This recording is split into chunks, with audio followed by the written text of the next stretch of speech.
सायलीच्या मैत्रिणीकडे cycle होती. ती रोज शाळेत सायकलवर बसून यायची. सायलीने आई बाबांजवळ सायकल घेण्यास हट्ट धरला. दुसऱ्या दिवशी बाबांनी सायकल आणली. सायली बाबांच्या हातात सायकल पाहताच खुश झाली. ती धावतच बाबांजवळ आली.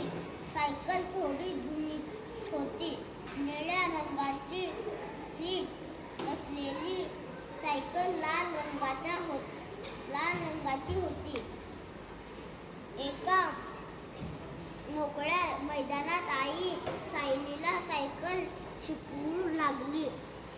सायकल वरती बसायला सायली घाबरत होती.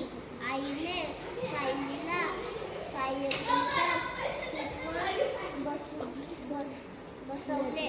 सायकलचे हँडल सायलीला पकडायला सांगितले. सायली हळूहळू पेडल मारू लागली.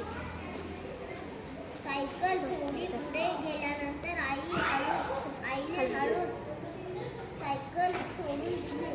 सायली घाबरल्यामुळे ती सायकल वरून पडली. सायली उठली आणि सायकल चालू लागली. आईने सायकल धरली होती. सायली हळूहळू सायकल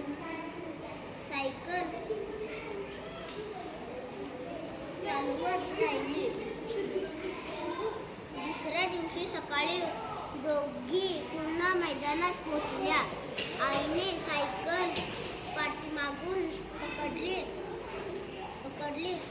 सायकलचा तोल सांभाळता येत नसल्याने सायकल डगमगली. सायली हळूहळू सायकल चालवत होती.